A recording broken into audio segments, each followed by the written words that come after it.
Well, I don't really know how to start this. They told me to talk, to share my story. So let's see what comes out. I'm 89 years old, and I remember things from 60 years ago better than what I had for dinner last night. That's just how it is, isn't it? It happens. I was born in 36, right when everything started, in a small village in Jaén, one of those places where hardly anyone lives anymore. My father was a day labourer, my mother washed clothes for other families, and we were 5 siblings. I was the third. From that time, what I remember most is the cold and the hunger. They always went together. The war caught me when I was very young, of course, but the post-war years, those I lived through, I left school when I was 9 or 10, I don't remember exactly.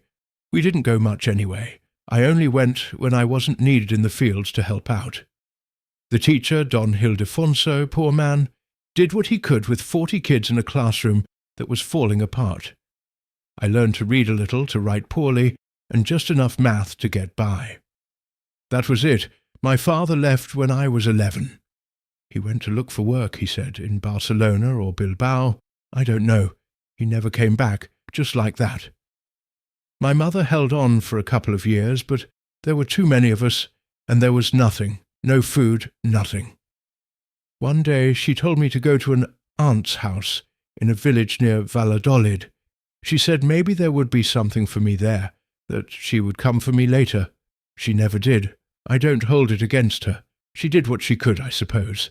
The thing is, when I got to my aunt's house, I found out she had died 2 months earlier. We didn't know, so there I was, in a strange village, knowing no one, 14 years old, with nothing, not a penny, to my name. The first abandoned cars on the outskirts, one of those old CA models with no wheels or windows, but it had a seat. That's where I slept at night. I was so cold that winter, so very cold. I ate whatever I could find. I went from house to house, asking if they needed anything, chopping wood, moving stones, whatever. Sometimes there was nothing. And yes, I stole. I'm not going to lie. I stole bread from a bakery once, hid it under my shirt, and ran.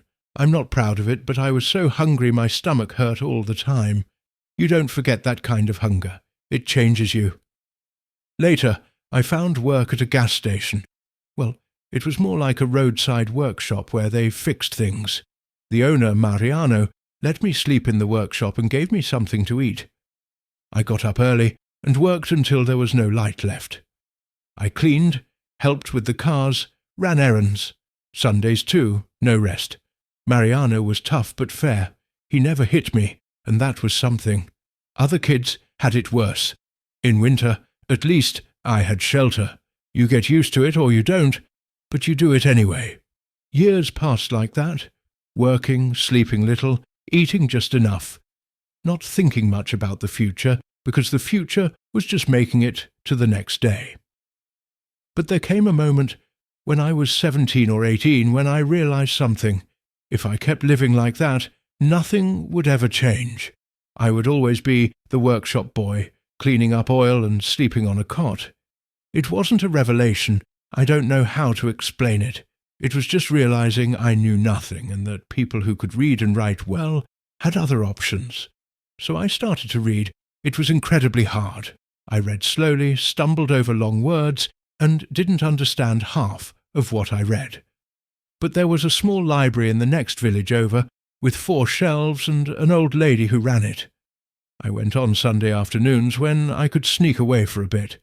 I picked up a book, one of those adventure stories about pirates and ships, and it took me 3 months to finish it. 3 months reading a little each night by candlelight, because there was no electricity in the workshop.